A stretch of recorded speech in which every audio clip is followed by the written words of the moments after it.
He called me the office girl right there in front of everyone. The word cut sharper than any blade, casual but dismissive, a label meant to shrink me down to paper and desk work. I had learned to swallow remarks like that to keep my chin level and my voice steady. But then his eyes caught the mark on my wrist, and in that instant the air in the room shifted. The chatter fell away, and the silence pressed heavy, as if every soul in that hall suddenly held its breath.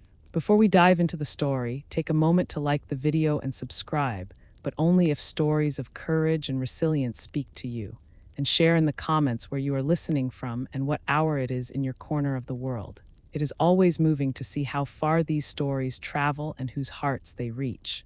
I never believed a routine commendation ceremony could tear open the past, yet standing in that room, with the weight of medals and names read off like items on a list, I felt Afghanistan rise again inside me. The heat, the dust, the sound that still echoes in my dreams.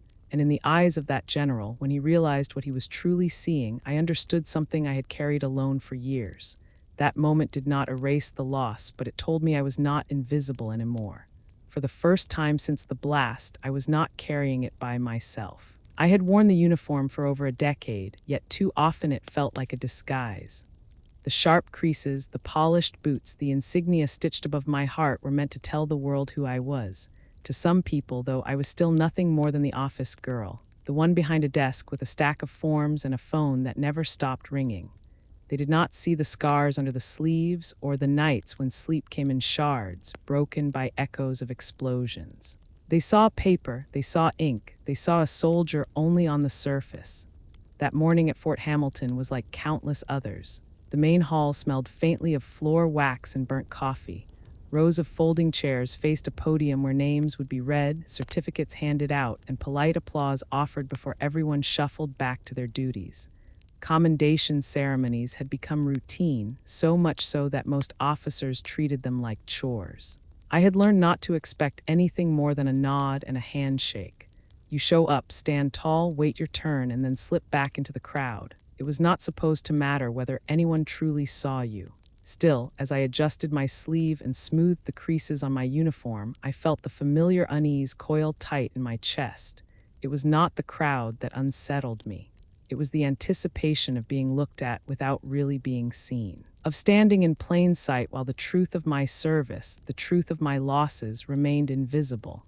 That had become the quiet burden of my years in the army. I carried memories heavier than rucksacks, but to others I was simply the soldier who managed supply spreadsheets. When the first name was called, polite clapping rippled across the room. I kept my gaze steady, waiting. The certificates were stacked neatly on a table beside the podium, each one little more than printed words on heavy paper. Recognition reduced to a template and a signature. To many it was enough. To me it felt like being handed a photograph of a life I had not truly lived. What did they know of the convoy in Kandahar, of the dust choking my lungs as I dragged myself from wreckage, of the 2 men I could not save? That was not written on any piece of paper. That story lived in silence. In the black band on my wrist that I rarely explained, General Barrett presided over the ceremony that day. He was tall, silver hair clipped to regulation, his uniform decorated with more ribbons than I could count. He carried himself with the practiced ease of a man who had spent decades in command. I had seen him before in briefings, his voice carrying authority that made subordinates snap to attention. To me, he was distant, almost untouchable, a figure carved from the institution itself. I never imagined he would notice me, let alone alter the course of my day. One by one, the names were called. Officers received commendations for logistics efficiency, for training reports filed on time, for community outreach. The applause was dutiful, nothing more. Conversations whispered in the back row suggested most were thinking about lunch breaks or weekend plans. I waited in line, my certificate already half signed by an adjutant. This was the ritual, efficient, impersonal, unremarkable. When my name rang out, I stepped forward with measured pace. Sergeant Elena Torres, 29 years old, supply and logistics. To the assembly, I was a file number, a soldier fulfilling a function. My hands did not tremble as I took the few steps toward the podium, but my chest tightened as though the air had thinned. I had learned long ago how to keep my expression neutral, how to hide the weight inside me behind the mask of military composure. General Barrett glanced at me briefly, then returned his eyes to the paper. His pen hovered. I could hear him speaking over his shoulder to a colonel about a golf tournament scheduled for the weekend. The words brushed past me like I was furniture. Then he muttered, loud enough for several nearby to hear, that phrase I had come to know too well. The office girl. The words were meant as a joke, perhaps even tossed out without malice, but they landed with the weight of dismissal. A laugh or two rose from the back of the hall. My cheeks burned, though my posture did not falter. I had been called worse during my career. Too soft, too quiet, too young. The sting of those judgments never fully dulled, no matter how many missions I had completed, no matter how many scars I carried. Still, I kept my hand steady as I reached out, certificate in one palm, the pen in the other. The gesture was automatic, part of the script. He took the pen, his gaze brushing mine only for a second. That should have been all. Just another transaction in the bureaucracy of recognition, but his eyes fell to my wrist. The black leather band, worn smooth by years, caught the fluorescent light. It was plain at first glance, nothing ornamental, but etched on the inside was a small Reaper insignia. A mark passed quietly among those who had survived when others had not. Not regulation, not issued, but carried with reverence by the few who knew its meaning. It was my private memorial, my reminder that service was measured not only by medals, but by the names we whispered in silence. The general froze. His pen hovered above the line, but did not move. For the first time since I had stepped forward, his casual mask cracked. The room did not notice at first, but I did. His knuckles whitened around the pen, his shoulders stiffened. The man who had moments earlier dismissed me with a careless phrase now looked as if a shadow had passed across his memory, and in his eyes I saw recognition. Not of me as Sergeant Torres, Logistics NCO, recognition of something far deeper. Recognition of the mark he had just seen. It lasted only seconds, but it felt like an eternity. In those seconds, I remembered the convoy, the fire, the screams muffled under rubble, the desperate clawing for air. I remembered Martinez, my closest friend who had taught me to laugh even in the hardest days, gone in an instant. I remembered Davis, young enough to still carry photos of his newborn tucked in his vest, eyes staring blankly before the medics arrived too late. The leather band had been slipped into my duffel after the funeral rites, no note, no explanation, just a symbol. Someone understood, someone knew I would need it. The general blinked, his composure faltering. He looked up at me, and for the first time in the entire ceremony, his voice softened. He asked quietly where I had served. The words were not broadcast, but I heard them clear as a bell. Afghanistan, I replied, Kandahar. My voice was steady, though inside my chest the old wounds ached raw. He did not press further. He did not need to. The band spoke louder than any story I could tell. Around us, officers shuffled, papers rustled, a cough echoed. To them it was still another Friday morning, but between the general and me hung a silence thick enough to drown in. He signed the paper finally, his hand unsteady, and passed it back with a nod that was not routine. Something in his gaze had shifted. Respect, regret, recognition. Whatever it was, it pierced through years of invisibility I had carried like armor. I walked back to my place in formation, certificate in hand, but the paper weighed less than the moment I had just lived. I was still the office girl to some. Yet in that instant, one man who had lived long enough to know the price of service saw me for what I truly was. Not paper, not desk, not a soldier in name only. A survivor, and survival carries its own authority, even if it never makes it onto the record. If you are still with me, hold on. Because this is only the beginning. The story does not end with a signature. What came next changed how I carried my silence, and why that band on my wrist would never again feel like a secret shame. Stay with me, because the truth buried under paperwork has a way of finding the light.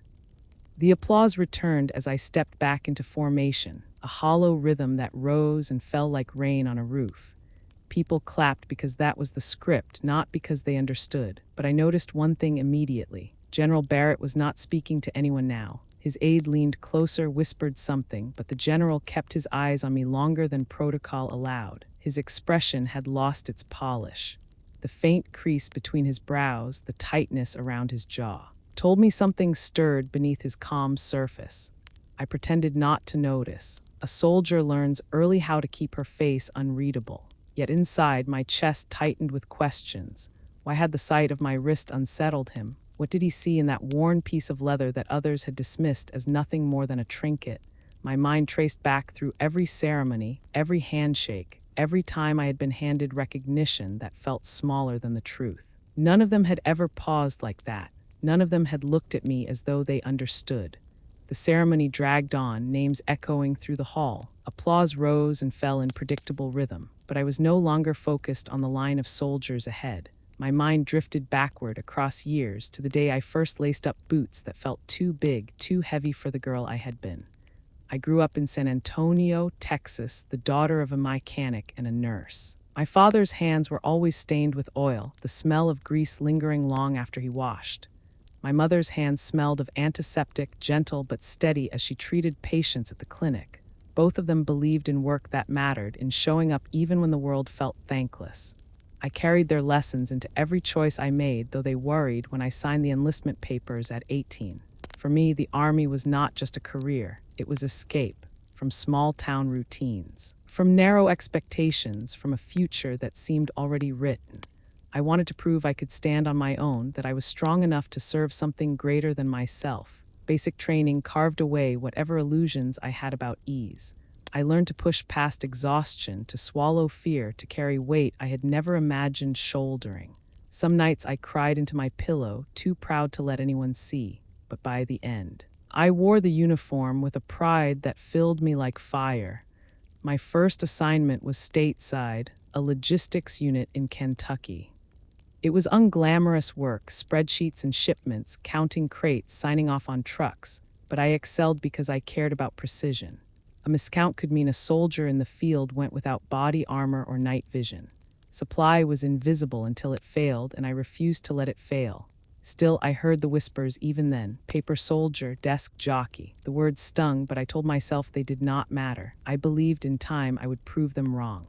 Years passed, and with them came my first deployment. Afghanistan. I told my parents not to worry. I told them my work kept me far from firefights, tucked behind the wire where safety was a promise. But the truth is that no place in war is safe. Convoys become targets. Bases come under fire. Death does not discriminate between combat arms and support units.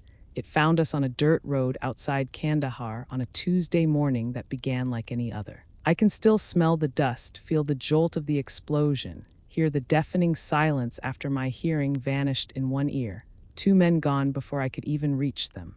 Their laughter still clings to my memory, the way Davis tucked photos of his baby into his vest, the way Martinez teased me about my handwriting on supply forms. Their absence carved a hollow in my chest that never fully filled.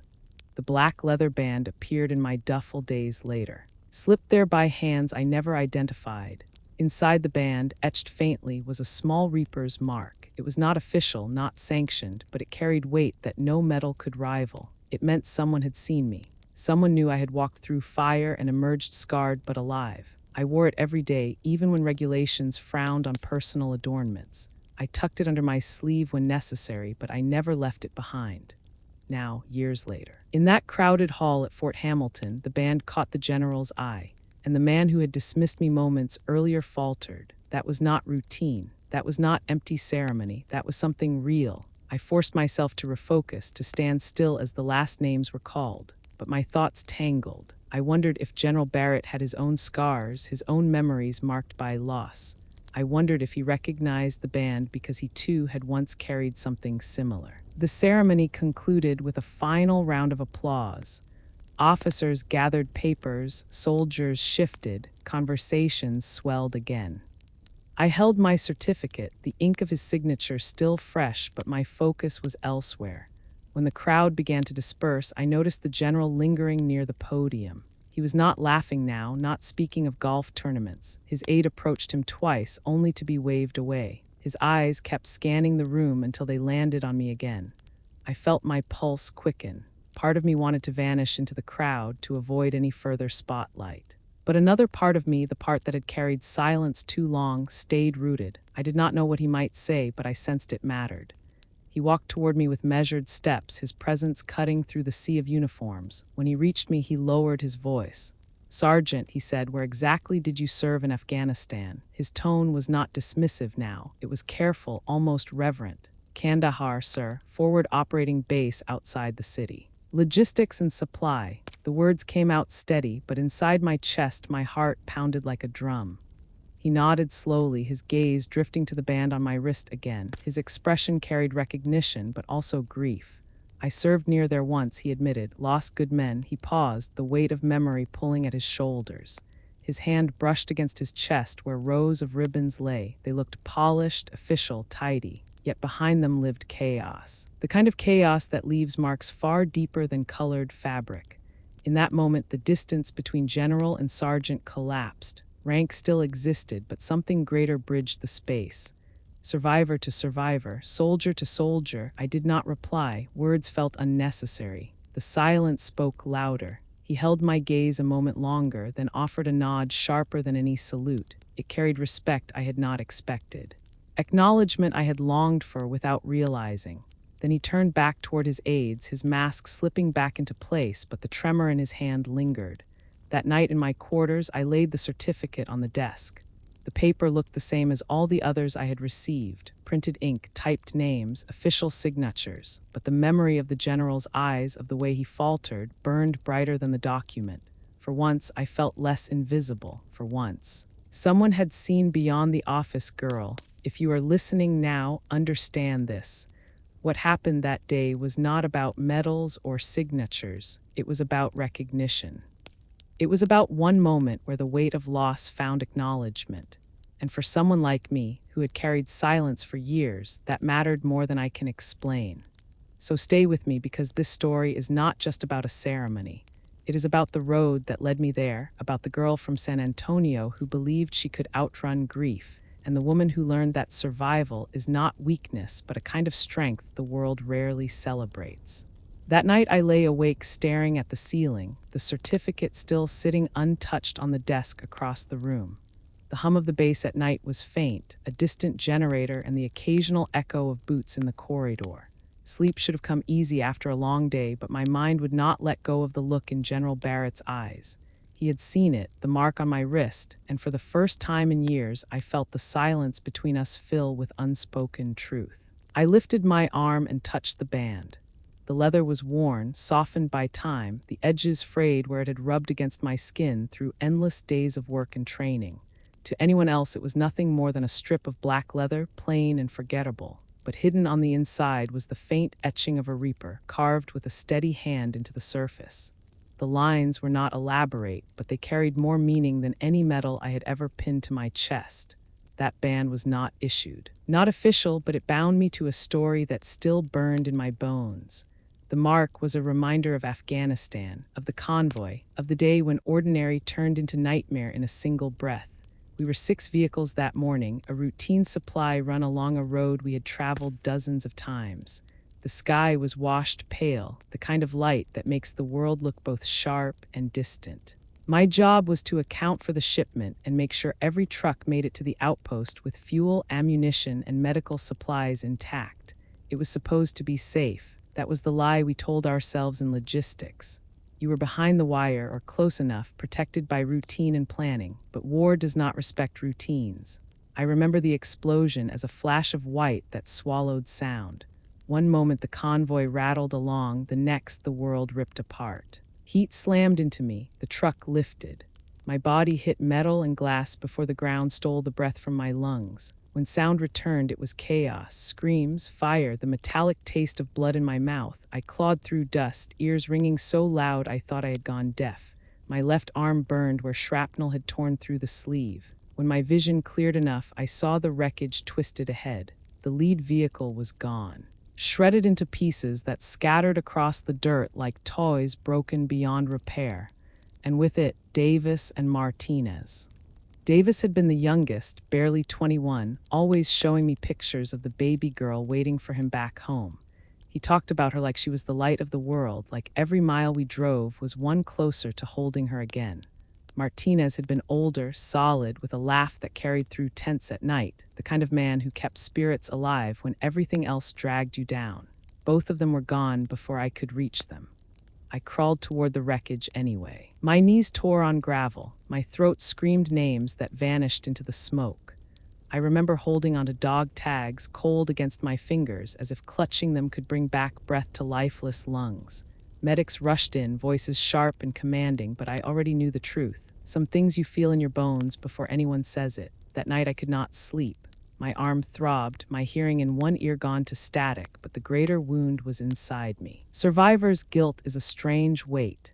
It whispers that you should have been the one taken, that you did not do enough, that you are unworthy of walking away when others did not. I carried that whisper like a shadow that clung to every step. 3 days later, when we returned to base and the funerals were finished, I found the band in my duffel. No note, no explanation. Just the strip of leather, the Reaper etched faintly into its inside. I did not know who left it. Maybe another survivor. Maybe someone who understood the kind of loss that cannot be spoken aloud. I slid it onto my wrist and never took it off. It became part of me, a weight and a shield. When people asked, I said nothing, most never noticed. A few thought it was just a bit of jewelry, nothing worth remarking on. But among certain circles, especially those who had felt the same loss, the mark was recognized. It was a quiet brotherhood or sisterhood, formed not by ceremony but by fire and blood. That was why General Barrett's reaction unsettled me. He had seen it, and he knew. In his eyes, I saw the same recognition I had once glimpsed in others, the ones who did not ask questions but simply nodded, as if to say, I understand, I have been there too. It was rare to see that from someone so high in rank, someone who seemed untouchable in his authority. Yet for a moment, he had been just another soldier who remembered. I rolled onto my side, the hum of the bass steady against the night. The certificate still sat on the desk, but it was the band on my wrist that mattered. That was my real commendation. That was the mark of where I had been and what I had lost. If you are listening now, know this. The marks we carry are not always visible. Some are carved into skin, some into memory, some into simple objects that become lifelines. This band was mine, and the day the general saw it was the day I realized silence could be broken without words. Stay with me, because the story of that band is not finished yet. The past has a way of surfacing when you least expect it, and what happened after would change how I carried my losses forever. Morning came, slow, gray light seeping through the blinds of my quarters. I pulled on my uniform the way I always did, precise creases, boots polished, hair tucked tight.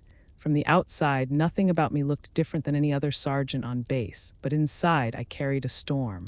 I fastened the black band around my wrist, hiding most of it under my sleeve. It had become a ritual, one that steadied me, like armor you cannot see. It reminded me I had walked through fire and still breathed.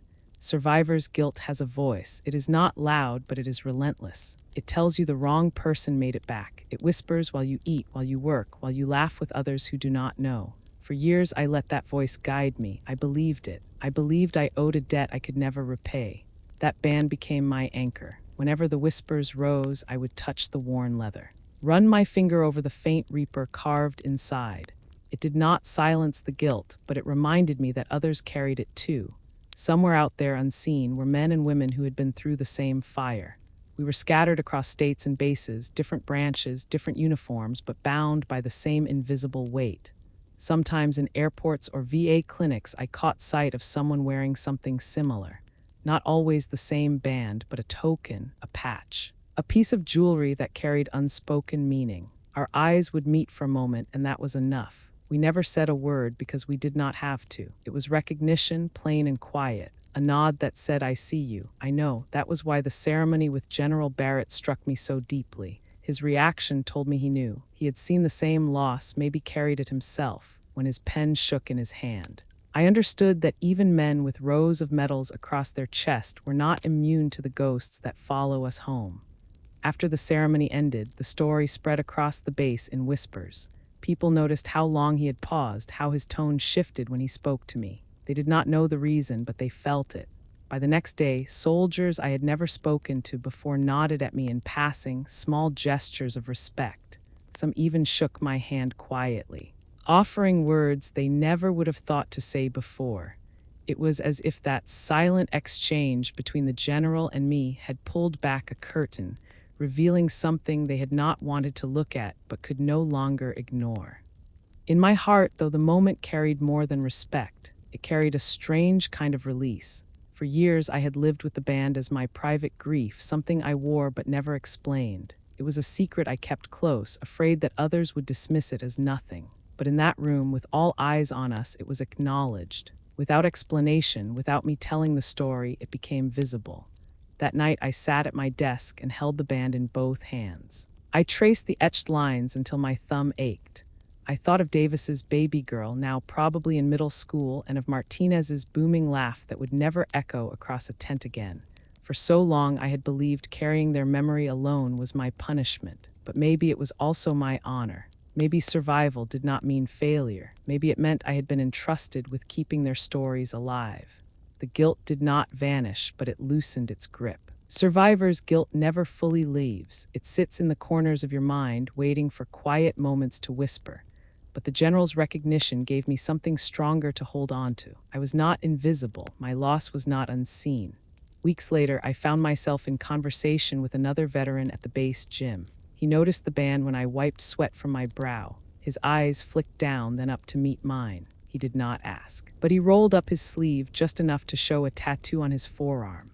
It was different in design, but the meaning was the same. We exchanged a nod, no words, that was all. But I left that gym lighter than when I entered. The unseen community was real, and I was not alone. Sometimes that is all veterans want, not grand speeches or public displays, just acknowledgement. Just the knowledge that someone else understands the cost carried in silence. That is what the band gave me. That is what Barrett's pause in that crowded hall gave me.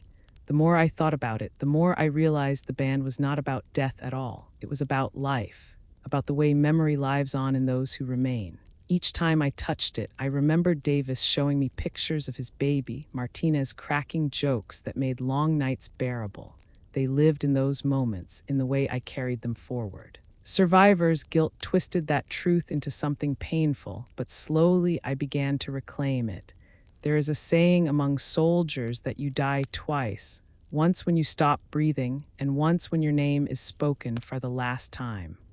As long as I wore that band, as long as I remembered, they were not gone completely. When I returned to the office after the ceremony, my fellow NCOs noticed something different in me. They could not name it, but they felt it. I walked taller, my voice steadier. For the first time in years, I felt a sense of belonging, not because of the certificate, but because someone had looked at me and seen the truth.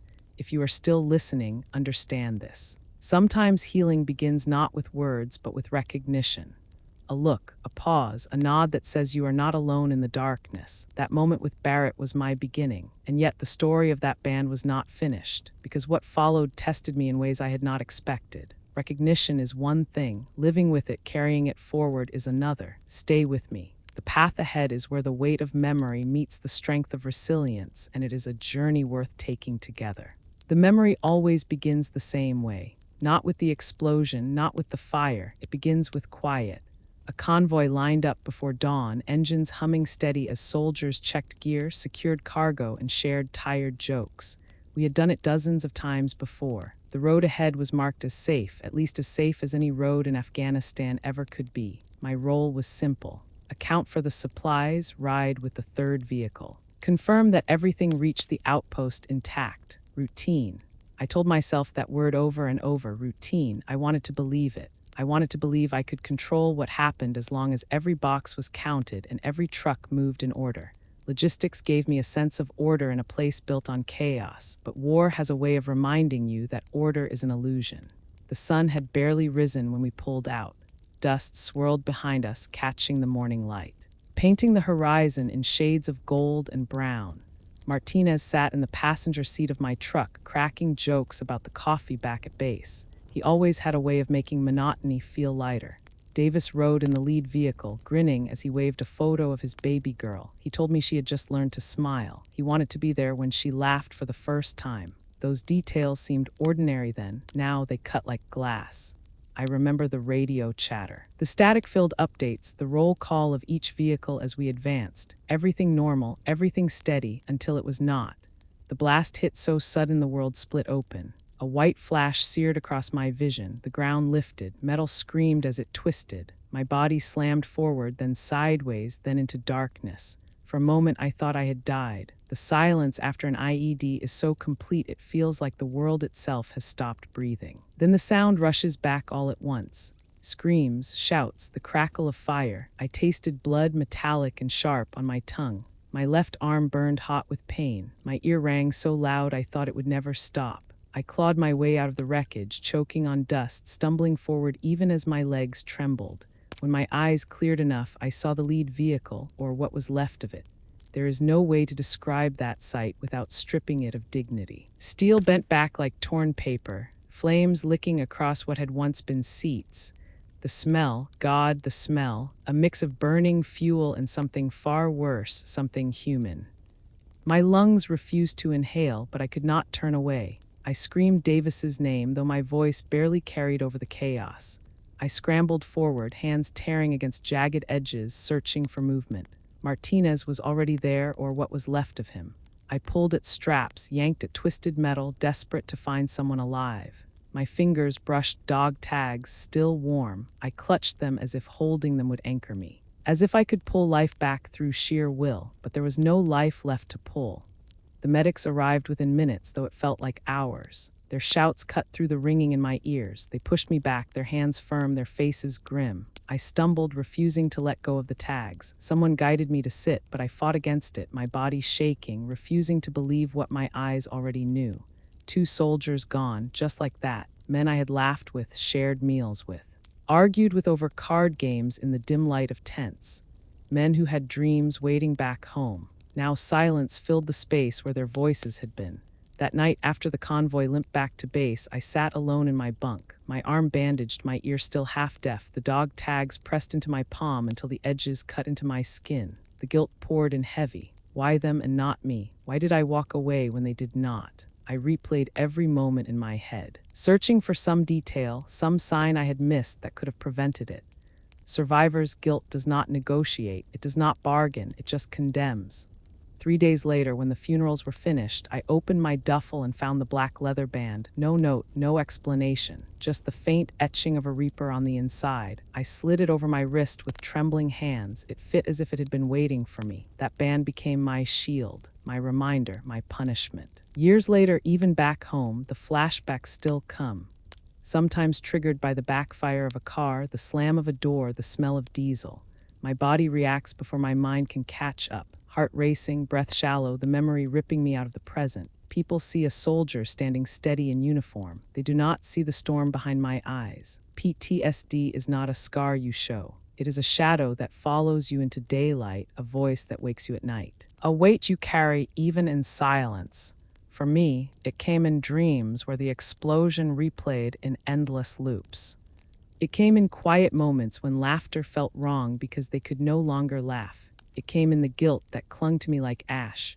That is why the general's pause meant so much, because in that pause I was not just the office girl. I was not just the sergeant who filed paperwork. I was seen as what I truly was, a survivor of fire, someone who had walked through the worst and come back scarred but alive. And if you are still here with me, know this. The fire may take voices, but it cannot silence memory. The past does not disappear because others forget. It stays with us, sometimes as pain, sometimes as strength.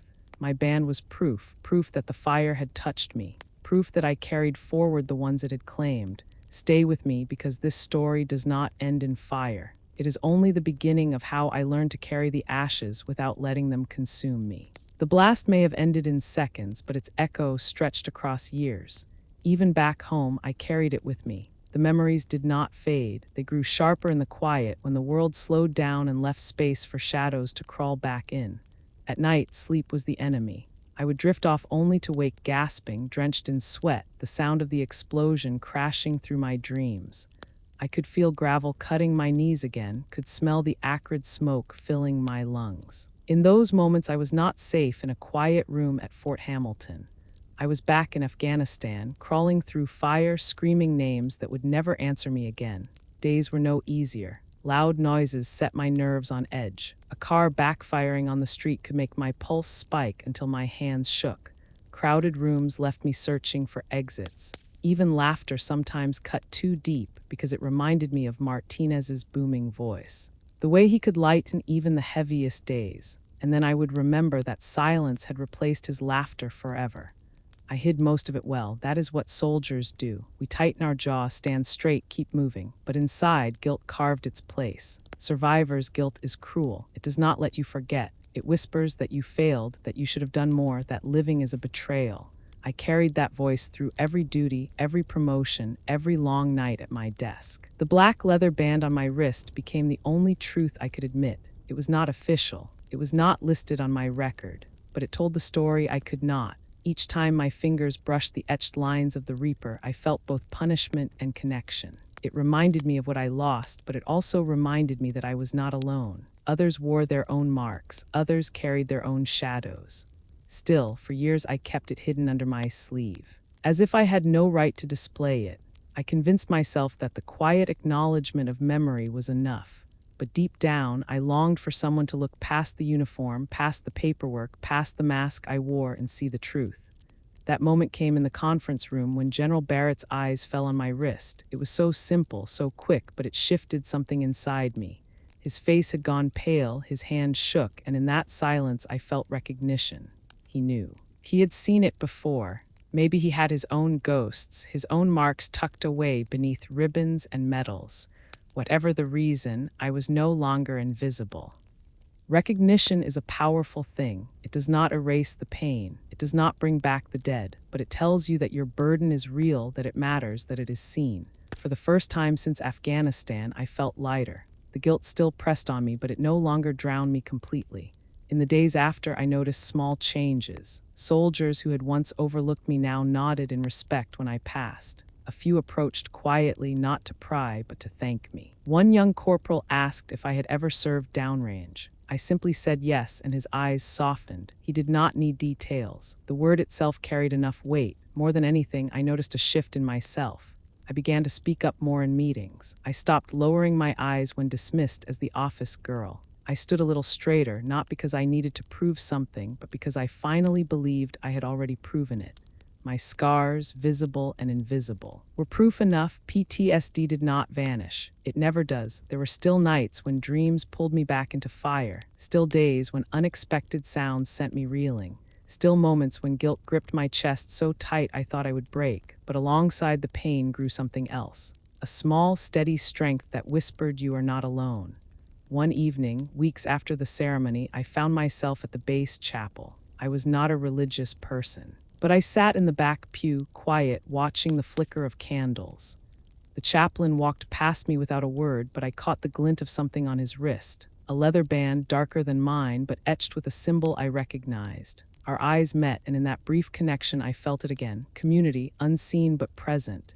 That night I slept better than I had in years. The dreams still came, but they did not break me. They reminded me, Davis with his photo, Martinez with his laugh. I carried them with me, not as ghosts that haunted, but as memories that honored. It is strange how one moment, one look can shift the weight of years. For so long I thought healing meant silence, that to honor the dead I had to carry the pain alone. But the truth was different. Healing began when I let someone else see the mark on my wrist, when I let recognition in. If you are listening now and you carry your own scars, visible or hidden, hear me. You are not invisible. You are not alone in the shadows. There are others who know, who nod quietly when they see the mark, whatever form it takes. And sometimes all it takes is one moment of recognition to remind you that survival is not betrayal. Survival is testimony. The fire will always be part of my story, but it does not own me. What owns me are the memories of the ones I lost and the promise to keep living for them, to speak their names, to carry their laughter and their love forward into a world that still needs light. Stay with me because the journey does not end here. Recognition was only the first step. What came next tested me in ways I never imagined, pushing me to decide whether I would let the past define me or allow it to forge me into something stronger. The conference room was never meant for moments like this. It was built for paperwork and routine, a stage for ceremonies that felt more like checkboxes than tributes. Yet when General Barrett's eyes locked on my wrist, silence spilled across the hall like water flooding a trench. The chatter stopped. Even the scratch of pens on paper faded. His voice, when it finally came, was low enough that only I could hear. He leaned slightly forward, his hand still resting on the certificate, the pen trembling between his fingers. Where did you serve? Just 4 words, not an accusation, not a dismissal. A question weighed down with memory. I did not elaborate. I did not need to. The black leather band spoke for me. It told the story of fire, of loss, of the reaper that etched itself into my life the moment the convoy exploded. Afghanistan, sir. Forward Operating Base Chapman, 2013. That was all, short, steady, enough. His eyes closed for half a breath, as if my answer pulled something long buried to the surface. When they opened again, the dismissive sharpness I had seen earlier was gone. In its place was something harder to name. Respect, yes, but also grief, recognition. He set the pen down carefully, as though it had grown too heavy. The silence in the room thickened. Soldiers shifted, glancing at one another, unsure what had cracked the routine wide open. Then Barrett did something no one expected. He straightened, squared his shoulders, and turned toward the assembly. His voice carried now, steady and deliberate, cutting through the still air. Some acts of service, he said, do not make it into the record. Some sacrifices are not written into citations or captured in neat lines of paperwork. But every soldier here should know this. The ones who carry invisible scars are no less deserving of honor. The ones who return with memories heavier than medals have given as much as any of us, sometimes more. His words landed like a weight, dropped gently into the center of the room. I stood frozen, the band warm against my wrist, unsure what he would do next. Then he extended his hand, not to dismiss me, not to send me back into the ranks, but to guide me forward. Sergeant Torres, stand with me. Every eye in the room followed as I stepped beside him. My boots echoed louder than they should have across the floor. Standing at his side felt impossible, yet he made space as if it belonged to me. He looked out across the rows of uniforms, officers and enlisted alike. This soldier carries with her a truth that too often goes unseen, he said. Not all commendations come with ribbons, not all sacrifices are marked in ink, but we remember, we must always remember. The hall remained silent, but it was not the silence of dismissal anymore. It was reverent, heavy with recognition.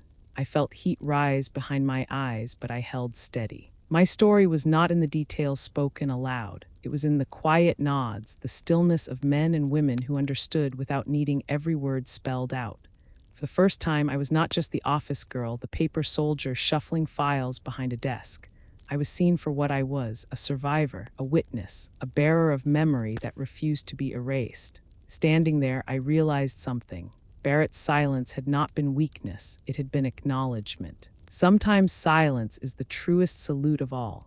If you are still listening, hold on to this. Respect does not always come through ceremony. Sometimes it arrives in a single moment when someone finally sees you for what you carry. That moment can change everything. Stay with me, because what followed after the ceremony opened doors I never expected, and it began to reshape how I saw myself, not just as a survivor, but as part of something far larger than my own pain. The general's words did not echo like a speech.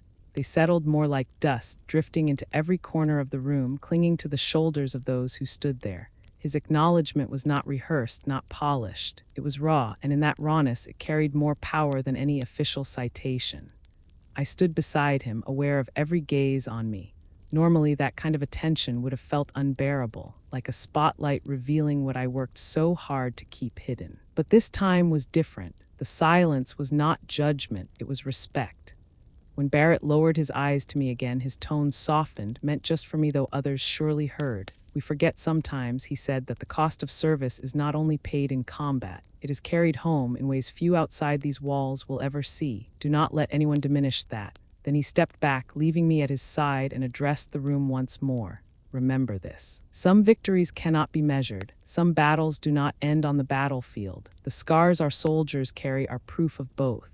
He dismissed the ceremony without fanfare. No drawn-out applause, no staged photo with staged smiles. Just a nod and the sound of boots shifting as the crowd began to break apart. But even as people moved, no one spoke. They glanced at me as they passed, their eyes softer, their expressions heavier.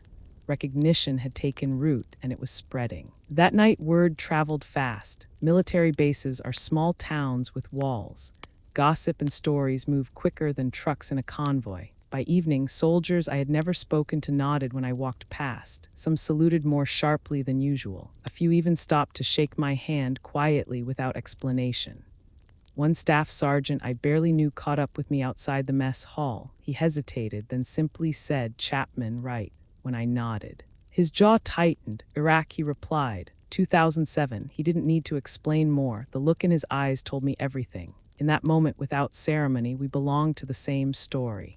Recognition changes something inside you. For years, I wore the band in silence, convinced it was mine alone to bear. But after that day, I began to notice others. Small signs, a patch sewn into the inside of a rucksack, a tattoo glimpsed when someone rolled up their sleeves, a photo tucked into a wallet worn soft from years of being touched. These were not decorations. They were marks of survival, threads in a fabric most people never see. It was then I began to understand that I was not just carrying the memory of Davis and Martinez. I was carrying a place in a wider brotherhood and sisterhood. Invisible maybe, but real. We did not need words. We did not need ceremonies. We just needed to know the others were there. That night I sat at my desk again, the leather band warm against my skin. For so long it had been my secret, but now I understood it was not only mine. It belonged to something larger, to a community bound not by medals but by memory, by the silent promise that we would never let each other's sacrifices be forgotten. PTSD still haunted me. The flashbacks still came and the guilt still whispered, but recognition shifted its weight. The nightmares were no longer proof that I was broken. They were proof that I had lived through what others did not, proof that their stories still burned inside me, proof that I was still here to tell them. Barrett had given me something I did not know I needed, permission to stand without shame, permission to carry the band openly, not as a secret punishment, but as a visible reminder of survival. Days later, I walked across base with my sleeve rolled just high enough that the black leather showed. A young private noticed, his eyes flicking down, then quickly up. His expression was startled, almost reverent. He said nothing, but his silence spoke volumes. Later, I learned he had lost a brother in Kandahar. The band had told him my story without me uttering a word. Public recognition matters, not because it elevates you above others, but because it gives voice to truths too often buried. Barrett's words had not erased my pain, but they had cracked open the silence that had bound me for years. If you are listening now, remember this. Sometimes what saves us is not a medal or a headline, but a single moment when someone finally says out loud what you have been carrying in the dark. That is what the general gave me. And in his silence that turned to acknowledgement, I found a kind of strength I had thought lost forever. Stay with me, because this was only the beginning of learning how to live not just as a survivor, but as part of a living, breathing community of others who carried their own scars into the light. For a long moment after Barrett's words, the hall remained suspended in silence. It was the kind of silence that does not suffocate but steadies, the stillness of a room realizing it has just witnessed something it will carry for the rest of its days. My body stood rigid, my breath shallow, waiting for the moment to pass, but instead it deepened. Then I heard it, the scrape of a chair. An officer in the second row pushed himself to his feet. He was a colonel. His silver oak leaves gleaming in the harsh fluorescent lights. He lifted his hand slowly, deliberately, and gave me a salute. At first I thought he was saluting Barrett, but his eyes held mine. Another followed, then another. Within seconds, the hall transformed. Dozens of officers and enlisted rose to their feet, the sound of boots striking the floor in unison. Hands lifted, palms sharp to brows. A wave of salutes rippled through the room, and for the first time in my career, it was aimed at me. My throat tightened. The black leather band burned against my wrist. For years it had been my private reminder, a weight I carried alone. Now, under the eyes of my peers and leaders, it became something else entirely. It was not just my grief anymore. It was proof that I belonged, proof that the memories I bore were recognized, even if they never appeared in official records. I raised my own hand, returned the salute, my arm trembling as I held it. The room held the moment longer than protocol demanded. This was not about rank or chain of command. This was about acknowledgement. When the salutes finally lowered, the air remained charged. Soldiers lingered instead of rushing out as they usually did after such ceremonies. One by one they approached me. Some extended their hands, their grips firm, eyes steady. Others offered only a quiet nod, a look that carried unspoken words. A few whispered short phrases as they passed. Respect, we see you, welcome home. Each gesture cut deeper than any metal pin to my chest. For years I had believed my story was too heavy, too private to share, but here it was, reflected in the faces of men and women who understood more than I could ever explain. Barrett stood a step behind me, saying nothing more, and that silence was enough. His role was not to carry my story for me. It was to open the door. He had done that. And now the room itself filled the space with recognition. I felt tears prick the back of my eyes, but I blinked them back. Not out of shame, but because I wanted to see clearly, to take in every face, every gesture. I wanted to remember this moment the way I remembered the convoy, to burn it into memory as proof that not every echo of war is fire and loss. Some are solidarity, some are the quiet strength of a community finally revealing itself. Later, when the hall emptied, I lingered. A few stragglers remained, officers gathering their folders, enlisted chatting softly as they filed out. But the weight in my chest had shifted. I touched the leather band, my thumb running along its etched lines. For the first time, it did not feel like a chain. It felt like a bridge. I thought of Davis and Martinez. I thought of the countless others whose names I never knew but whose absence was carved into the history of every mission. For so long, I had carried them in silence. But today, standing in that hall, I realized I was not carrying them alone. Every nod, every handshake, every salute was a reminder that the burden was shared. If you are listening now, understand this. Symbols matter, not because of what they are, but because of what they carry. That black band did not bring my brothers back, but it told the world they had lived. It told the world I had survived. And in that survival, I was not alone. As I walked back across the base that evening, the air crisp against my face, I felt eyes on me. Not in judgment, not in dismissal, but in recognition. Soldiers nodded as I passed. Some smiled faintly. Others simply stepped aside, giving space in a way that said, "We see you." For the first time since Afghanistan, I felt something break open inside me, a lightness fragile but real. The past was still there, the fire and loss etched deep, but so was this moment. A hall full of soldiers rising as one, acknowledging not just my service, but the unseen scars that came with it. I whispered to myself as I crossed the parade ground, not alone anymore. The words steadied me, stronger than any official commendation, stronger than any ceremony I had endured. Stay with me, because what came after that night carried me into places I never expected, connecting me with people I had not yet met, weaving my story into theirs until I finally understood the truth I had resisted for so long. Healing does not happen in silence. It happens in solidarity. The ceremony ended hours ago, yet I could still feel the echo of that room pressed against my chest. It was as if the walls themselves had shifted, the air reshaped by the weight of what had happened. Recognition was not new to me. I had plaques, certificates, and neat folders tucked into drawers back in my quarters. But those had always felt impersonal, as if my service had been boiled down to paperwork. What happened in that hall was different. It was living recognition, breathed into existence by the people who stood and saluted not because they were ordered to, but because they chose to. I lay awake that night staring at the ceiling, the leather band heavy on my wrist. I had worn it through the darkest nights, gripping it so tightly my fingers ached, as if holding on could somehow anchor me. I used to believe it was mine alone, a private symbol of the brothers I lost and the survivors' guilt that followed.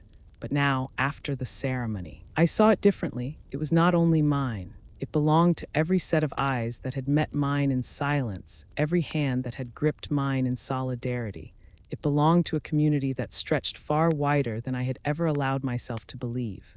The next morning, as I crossed the base for duty, I felt the shift in subtle ways. A young private held the door open longer than usual and nodded with a respect too deliberate to be casual. A captain paused his conversation to offer me a quiet "Good morning, Sergeant Torres," his tone carrying more weight than the words themselves. These were small gestures, but each one added to a growing sense that something in me had been acknowledged, not dismissed. That afternoon, I was stopped by a major I had never spoken to before. He was tall, graying at the temples, his uniform sharp and pressed. He shook my hand firmly and said only, "Chapman, 2012. "I understand." Then he walked away. My throat tightened, and for a moment I could not move. That was all he needed to say. The base of Chapman had claimed lives in more than 1 year, and the brotherhood of loss did not require long explanations. It required only recognition. Moments like that multiplied in the days that followed. Some came in the form of quiet conversations in the mess hall, a soldier sliding into the seat across from me to share a memory of their own. Others came in silence, a simple nod across the corridor, eyes locking just long enough to communicate the unspoken truth. We had all carried our burdens separately, but in those encounters, I realized we had been walking parallel paths all along. It is a strange thing, the way trauma binds people. For years, I thought my silence was what kept me safe. I believed that speaking of the convoy, of the explosion, of the screams that still clawed at me in the night would unravel me. Yet now I understood that silence had not protected me. It had isolated me. And isolation was its own kind of wound. Recognition changed that, not because it erased the past, but because it told me I was not the only one carrying it. There was a quiet dignity in being seen by those who knew the weight without needing the details. They did not ask me to relive the fire or the smoke. They only offered their presence, and that was enough. On the third day after the ceremony, I received a message to report to the Veterans Center on base. It was not a command, more of an invitation. I almost ignored it, assuming it was another mandatory seminar or a check-in disguised as care, but something tugged at me. I went. The center was a modest building tucked at the edge of the installation. Inside, it smelled faintly of coffee and old books. A mural stretched across one wall, painted by service members over the years, each panel a snapshot of memory. Desert sands, jungle greens, ocean blues, faces in shadow. Weapons at rest, it was a map of shared history, drawn not by generals or historians, but by those who had lived it. I was greeted by a woman, her hair cropped short, her sleeves rolled high enough to show faded scars. She smiled warmly and introduced herself as Captain Mason, retired. "We meet every week," she said. "No pressure. Just stories, coffee, and the understanding that no one here needs to explain the meaning of silence." That night, I sat in a circle of veterans, men and women, young and old, their uniforms replaced by worn jeans and hoodies. Some leaned forward, speaking with hands that trembled. Others leaned back, eyes fixed on the floor, listening. I listened too at first. I let their words settle into me, the rhythm of honesty, both raw and unpolished. When it was my turn, I hesitated. My mouth felt dry, my hands damp. But then I touched the band on my wrist and thought of the hall full of soldiers who had stood with me. My voice broke at first, but I spoke anyway. I told them about the convoy. About Davis's laugh still ringing in my ears, about Martinez's dog tags in my hand, about the way silence had been heavier than the blast itself. I told them about the band, how it had been left for me, how I had carried it as both a burden and a lifeline. No one interrupted. No one asked for more than I could give. They listened. Some nodded. A few closed their eyes as if walking their own roads alongside mine. And when I finished, there was no applause. No dramatic moment, just the quiet presence of people who understood, and somehow that was enough. I left the center that night lighter than I had felt in years, not healed, not whole, but less alone. In the weeks that followed, I found myself returning often. Each session built upon the last, weaving my story into theirs until the edges of isolation blurred. I realized that the band on my wrist was no longer just a memorial for Davis and Martinez. It was also a symbol of this community, of the countless others who carried their own bands, rings, tattoos, or scars. Different symbols, same weight, different stories, same truth. The turning point with Barrett had not just shifted the air in that hall. It had opened a door I had been afraid to walk through. It showed me that recognition is not only about medals or salutes, it is about connection. About the moment when one survivor looks into the eyes of another and silently says, "I see you." Sometimes healing begins not with words, but with a gesture. A nod across a room, a hand on your shoulder, a circle of veterans who hold space for your story without demanding explanations. That is what I found after that ceremony. That is what the band became for me. I often think of the irony. For years, I resented the band because it marked me as someone broken. Now I treasure it because it marks me as someone who belongs. It is no longer mine alone. It is part of something larger, a living community of brothers and sisters who carry their own bands of memory, who stand ready to shoulder the weight together. When I touch it now, I do not feel only the loss. I feel the bond, so if you are listening to my story, carry this with you. None of us were meant to hold the fire alone. Whether your symbol is a band, a scar, or only the silent memories you keep tucked away. Know this, you are not alone. We see you, we remember, and we stand with you. Stay with me as I continue, because what came next was not just about recognition or remembrance. It was about reclaiming my voice, about finding purpose beyond the uniform, and about learning that even after the fire, life can still carry light. We do not choose the losses. None of us do. What we choose is how we carry them. For years, I carried mine in silence, believing that if I buried the memories deep enough, no one would see the cracks. But the truth is, silence only made the weight heavier. That day in the hall, when Barrett's eyes caught the band on my wrist, when the room rose to salute not my rank but my scars, I finally understood. Invisible wounds deserve to be seen. They deserve acknowledgement just as much as ribbons and medals. I think back often to Davis's laugh, to Martinez's steady voice, to the fire that changed everything. Their absence shaped me, but it does not define the whole of me. What defines me is the choice to keep living, to keep serving in my own way, to carry their memory not as a chain, but as a light. That shift did not happen overnight, and it did not happen alone. It happened because others stood with me, because they showed me that the brotherhood and sisterhood of veterans is not bound by years or ranks or uniforms. It is bound by recognition, by courage, by the promise that no one has to carry the fire by themselves. We often think of courage as the moment you step into danger, but I have come to believe courage is also the moment you allow yourself to be seen, to stand in your truth even when your truth is heavy, to accept a hand offered in silence and realize it means you do not have to keep walking alone. That is what saved me more than anything else. So if you are listening now and you carry memories no one else can see, let this story remind you that you are not alone. Somewhere out there, someone understands. Somewhere out there, someone is ready to salute your scars, to honor your survival, to see you not as broken, but as proof of endurance. We do not choose the fire. We only choose what we make of it. And on that day, standing in that hall, I chose to let the fire forge connection instead of isolation. I chose to believe that healing is possible, even for those of us who never thought we deserved it. If this story has touched something inside you, if it reminds you of your own journey or of someone you love, then carry it forward. Like the band on my wrist, let it be a reminder that invisible wounds matter. That we honor not only the victories, but also the survival. And before we close, I ask this. Take a moment to like this video and subscribe, but only if stories of courage and resilience speak to you. Share in the comments where you are listening from and, if you wish, who you carry in your heart tonight. Every voice adds to the community. Every story makes the silence lighter, because in the end, we are never truly alone. We are seen, we are remembered, and together we endure.